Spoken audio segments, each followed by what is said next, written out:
세번역 사도신경으로 신앙 고백하겠습니다. 저는 전능하신 아버지 하나님 천지의 창조주를 믿습니다.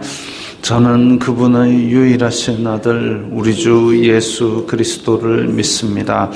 그분은 성령으로 잉태되어 동정녀 마리아에게서 나시고 본디오 빌라도에게 고난을 받아 십자가에 못 박혀 죽으시고 장사된 지 사흘 만에 죽은 자 가운데서 다시 살아나셨으며 하늘에 오르시어 전능하신 아버지 하나님 우편에 앉아 계시다가 거기로부터 살아있는 자와 죽은 자를 심판하러 오십니다. 저는 성령을 믿으며 거룩한 공교회와 성도의 교제와 죄를 용서받는 것과 몸의 부활과 영생을 믿습니다. 아멘. 거룩하신 아버지 하나님 감사합니다.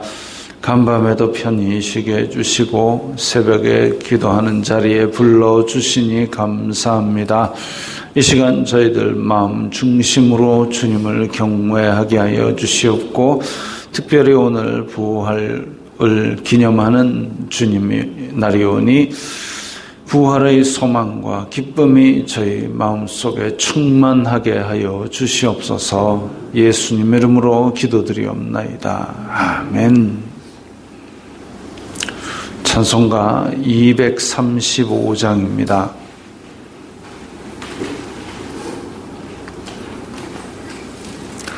찬송가 235장입니다.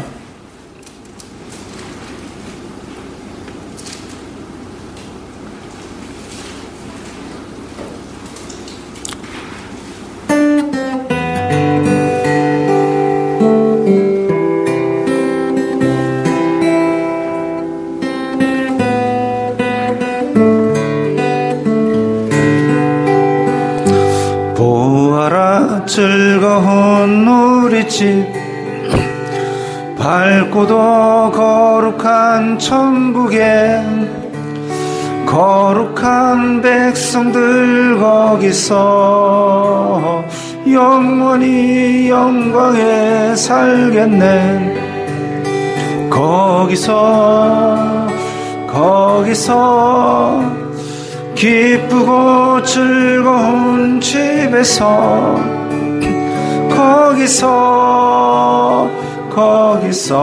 거기서 영원히 영광에 살겠네.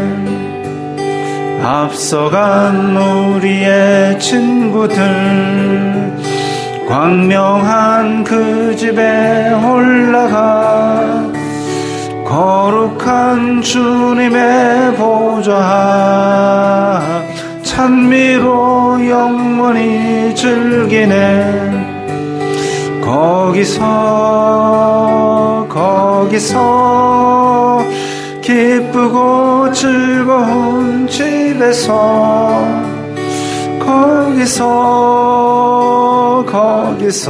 거기서 찬미로 영원히 즐기네. 우리를 구하신 주님도 거룩한 그 집에 계시니 우리도 이 세상 떠날 때에 주님과 영원히 살겠네. 거기서 기쁘고 즐거운 집에서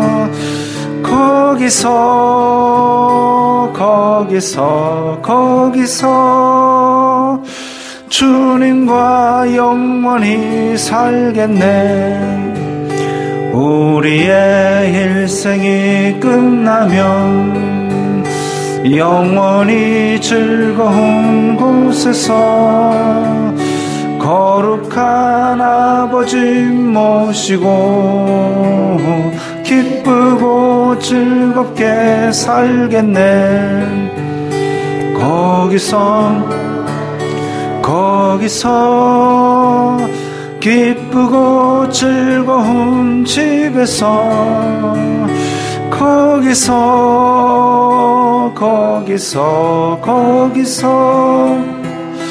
기쁘고 즐겁게 살겠네. 오늘 말씀은 마가복음 16장 1절부터 8절까지의 말씀입니다.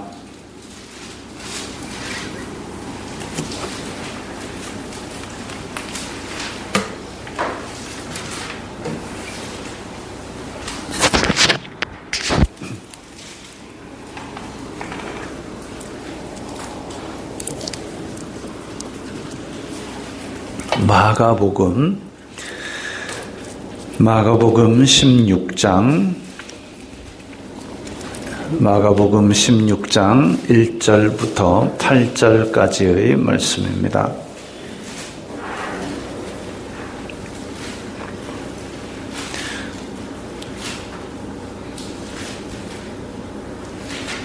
마가복음 16장 1절부터 8절까지의 말씀 함께 읽겠습니다.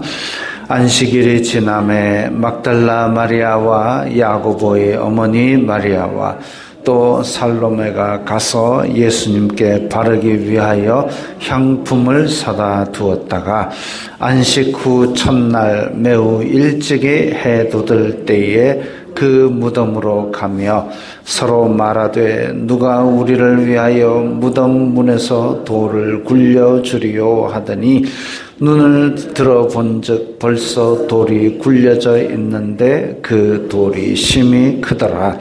무덤에 들어가서 흰옷을 입은 한 청년이 우편에 앉은 것을 보고 놀라매 청년이 이르되 놀라지 말라. 너희가 십자가에 못 박히신 나사렛 예수님을 찾는구나.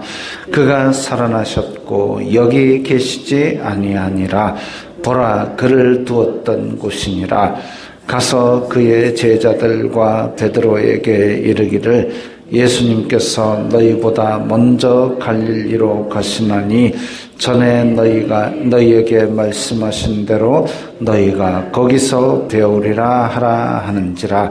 여자들이 몹시 놀라 떨며 나와 무덤에서 도망하고 무서워하여 아무에게 아무 말도 하지 못하더라. 아멘. 자, 오늘 드디어 부활주일입니다. 예수님의 부활을 기념하는 날이지요. 안식일이 지남에 이제 유대인의 안식일은 토요일입니다. 그래서 금요일에 예수님께서 고난당하시고 토요일 안식일에는 무덤 안에 계시다가 안식일이 지나고 안식 후 첫날, 즉 주님의 날 새벽에 예수님께서 다시 살아나셨습니다. 그래서 초대교회는 안식 후 첫날 예수님의 부활을 증언하고 기념하며 모였던 것이고, 그 안식 후 첫날에 모이는 초대교회의 전통을 지금도 우리는 일요일 예배로서 지켜나가고 있는 것이지요. 안식일이 지나서 이 막달라 마리아와 야고보의 어머니 마리아와 살로메 이렇게 여인들이 예수님의 장례를 위하여 향품을 사다 두었다가 지금 안식 후 첫날 새벽 일찍이 그 무덤에 가서 아마 장사된 시신에다가 향품을 바르는 것은 일반적이지는 않지만, 왜냐하면 이 동네에서 장사는 빨리빨리 지냅니다. 나사로도 죽은 후 바로 장사를 지내고, 또 나중에 나오는 초대교회에서 그 아나니아와 삽비라 죽고 나서 바로 그냥 무덤에 들고 가는데, 그런데 예수님이 지금 죽으시고 무덤에 넣은 지 3일째인데 이때 향품을 바르러 온다? 이거는 일반적인 관행은 아닙니다. 또 이렇게 시체를 만진다라는 것은 이제 부정하게 되는 것이라 정결의식을 행해야 되기 때문에 이 명절 기간에는 6월절 무교병의 기간에는 그렇게 하지 않는데도 불구하고 이 여인들은 온 것이죠. 왜? 예수님을 사랑함이 지극했기 때문에. 근데 한편으로는 그렇게 사랑이 지극했으면 예수님께서 나는 죽는다 다시 살리라 하는 그 말씀을 좀 더 마음에 두었다라면 예수님께서 얼마나 기뻐하셨겠습니까? 그 말씀을 마음에 두는 것이 이 향품 바르는 것보다는 훨씬 기뻐하실 만한 일이죠. 마리아와 마르다가 있을 때 마르다는 지금 손님 접대하느라 분주해 죽겠는데 마리아는 예수님 발치에 앉아가지고 말씀 듣고 앉았으니까 예수님 제 좀 말 좀 여기 와서 일 좀 도우라 그래요. 아니야, 마리아가 지금 더 좋은 것을 택하였으니 이런 더 좋은 것을 택하는 그런 일을 좀 했었어야 되는데 말씀을 마음에 두었더라면 하는 마음이 참 간절합니다. 그런데 이 예수님의 제자들 그리고 예수님을 사랑하던 이 여인들은 예수님의 말씀을 마음에 두지 못했지만 왜냐하면 깨닫지 못했으니까 예수님의 말씀을 죽었다가 살아나실 거라는 말씀을 마음에 두었던 인간들인데 누구냐 하면 대제사장과 그 서기관 무리들입니다. 그래가지고 그 무리들이 야 이거 살아난다 그랬는데 나중에 진짜 이 시체가 없어지면 더 사람들이 많이 따르게 될 터이니 혹시나 제자들이 훔쳐가지 못하도록 무덤을 좀 지켜주세요. 빌라도에게 요청을 합니다. 예수님께서 살아나신다는 그 말씀을 대제사장과 서기관들이 더 마음에 두고 있었습니다. 그런데 그 말씀이 마음에 있었음에도 불구하고 오히려 정반대로 행해버리는 그런 인간들이 이 사악한 불순종하는 대제사장과 서기관들이었죠. 그래서 빌라도에게 경비병을 요청하니까 야 너네들 성전 경비병으로 경비 서라 그래. 자 그렇게 해서 일단은 무덤 앞에 경비병이 잔뜩 서 있었습니다. 그때 당시 무덤은 이 돌을 굴려서 막는 무덤이었는데 동전처럼 돌을 널찍하게 깎아가지고 무덤 앞쪽에 비탈길을 냅니다. 빗면으로 홈을 파가지고 돌이 저절로 중력으로 이제 굴려져 있지요. 그러면 그 큰 돌을 열려고 그러면은 장정이 10대명이 달라붙어가지고 굴려 올리고 거기에 구워 놓아야 그래야만이 무덤에 출입이 가능합니다. 그런 돌을 지금 굴려가지고 막아놓은 상태고 앞에 경비병은 지키고 있고 여인들은 향품을 바르려고 가는데 야, 이 돌 누가 굴려주겠노? 그러면서 가는 거죠. 이 여인들은 말씀을 기억하지 못하였으나 예수님을 사랑하는 마음이 있었고 대제사장은 그리고 서기관들은 말씀이 들어있었지만 그럼에도 불구하고 불순종이 가득했습니다. 그 불순종 가득한 그 마음으로 세운 경비병들, 결국은 그 경비병들이 예수님의 부활의 객관적 증거, 역사적 증거를 남기게 됐습니다. 그 사람들이 없었더라면 제자들이 훔쳐갔다 할지라도 전혀 모를 텐데 예수님의 부활을 전혀 인정하지 않으려던 사두개인들, 대제사장들, 그들은 죽었다가 살아나는 것도 없고 죽음 이유도 없다고 믿는 인간들인데 그 사람들이 세운 경비병들에 의해서 야, 예수님께서 진짜 살아나셨다는 것을 오히려 그 사람들이 증언하게 돼버린 거죠. 부활의 증거 첫 번째는 그 철저히 지키던 경비병들입니다. 이들은 예수님의 부활을 절대 인정하지 않으려던 사람들인데 오히려 현장에서 부활의 증인이 되어버렸습니다. 둘째로 돌이 심히 큽니다. 돌이 심히 큰데 그래서 여인들도 그걸 옮길 수 없고 한편으로 제자들 뿔뿔이 흩어진 제자들이 그 경비병을 때려 눕히고 그걸 굴린다? 있을 수 없는 일이죠. 그 돌이 심히 큰데 그게 굴려져 나오고 무덤이 비었었다. 이건 사람의 힘으로 되는 게 아닙니다. 예수님께서 그 안에서 무슨 창에 찔려가지고 피를 다 흘린 그 상태에서 혹시나 안 죽고 그냥 기절한 거를 그렇게 갖다 놨는데 예수님께서 무덤 안에서 깨어났다. 그걸 어떻게 굴리고 나옵니까? 피를 다 흘린 사람이. 돌이 심히 컸다는 것도 부활의 증거가 됩니다. 또 한편으로는 이 예수님께서 너희보다 먼저 갈릴리로 가신다. 이것도 부활의 증거입니다. 왜냐? 예수님께서 지금 옆구리에 창이 찔려가지고 물과 피를 거기다 왕창 쏟았습니다. 그런데 현대의학으로도 그렇게 되면 못 살립니다. 이거 허혈성 쇼크가 와가지고 피가 없어서 죽는 거죠. 근데 그런 상태의 몸으로 지금 가사 상태, 부상 아니고 완전히 죽으셨다가 완전한 몸으로 부활하시지 않고는 그 돌을 안에서 굴려내가지고 나온다는 건 있을 수 없는 일입니다. 온전한 회복, 온전한 부활이지요. 그런 부활의 증거는 성경 안에서도 찾으려면 여러 개를 더 찾을 수 있습니다. 근데 여기서는 지금 이렇게 간략하게 여인들의 입장만 기록을 해 놓았는데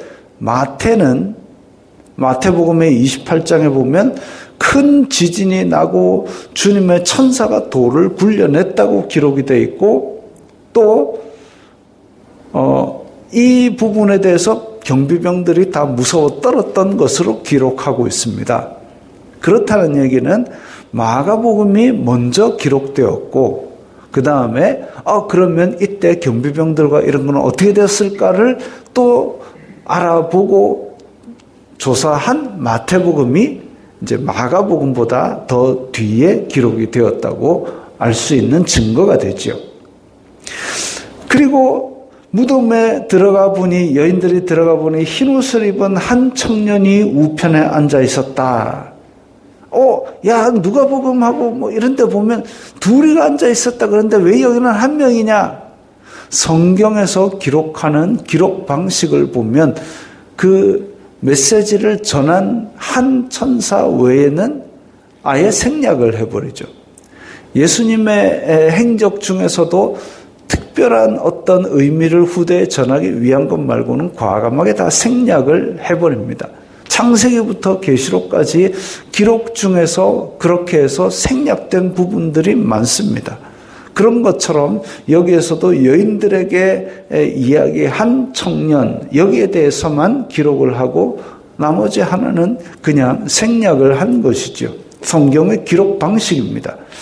그래서 이 한 청년이 놀라지 말라 너희가 십자가에 못 박히신 예수님을 찾는구나. 또 다른 데 보면 이제 어찌하여 산 자를 죽은 자 가운데서 찾느냐. 그가 여기 계시지 않고 살아나셨다. 그가 살아나셨고 여기 계시지 아니하느라. 여기라는 것은 무덤을 말하죠. 사람들이 보아왔을 때 우리가 무덤에 넣었으니까 여기 계시리라고 생각하고 있는데 그게 아니다. 너희보다 먼저 갈릴리로 가시나니 거기서 배우리라. 예수님께서는 살아나셔서 마지막으로 이 땅에서 남겨진 사명들을 감당하는 거기 살아 계신 하나님, 아브라함과 이삭과 야곱의 하나님의 그 하나님의 뜻을 다 이루기 위한 거기 그 자리에 계신다는 겁니다. 죽었으면 죽은 상태로 그대로 있으면 여기 계실 텐데 살아나셨기 때문에 거기 계신다는 거죠. 그런 것처럼 이제 우리가 소망하는 것은 부활하신 예수님처럼 우리도 부활하는 겁니다. 그리고 지금 여기에서 우리는 이 땅에 발을 디디고 살고 있지만 이제 예수님 계실 그곳을 바라보는 거죠. 오늘 제가 이 235장을 부르면서 거기서 기쁘고 즐거운 집에서, 이게 우리의 소망이구나. 우리가 이 땅에서 생애 끝나는 것이 아니라 이 땅에서의 생이 끝나면 예수님께서 부활하신 첫 열매가 되신 것처럼 우리도 그 다음 열매가 되어서 거기서 하나님을 찬양하고 지내겠구나. 이 소망을 가지는 겁니다. 이 그리스도인들은 이 부활의 소망이 없다면 세상에서 가장 불쌍한 자라고 고린도전서 15장 부활장에서 말씀하고 있습니다. 그래서 이 부활의 복음, 부활의 기쁨, 이것은 예수님의 제자들도 늘 이야기하던 것이고 우리도 이 세상 끝까지 예수님을 전할 때에 꼭 전해야 되는 것이 이 부활하신 예수님, 그 생명이 우리 안에 있는 부활 소망입니다. 우리가 사도신경으로 우리의 신앙을 고백할 때도 몸이 다시 사는 것, 몸의 부활을 믿고 영생을 믿는다고 그때 고백하지 않습니까? 이것이 바로 우리의 부활 신앙이고 우리가 이 땅에서 고달파 눈물 흘릴지라도 이 믿음을 끝까지 붙들고 있는 이유입니다. 몸의 부활, 예수님께서 부활하신 이 복음, 이 기쁨과 이 생명이 충만한 오늘 하루 되시기를 바랍니다. 기도하겠습니다. 거룩하신 아버지 하나님, 감사합니다. 예수님께서 다시 사신 부활을 기념하는 이 오늘 주님의 날, 주님의 부활 생명과 주님의 부활 소망과 또한 그 기쁨이 저희들 가운데 충만하게 하여 주시옵소서. 예수님 이름으로 기도드리옵나이다. 아멘.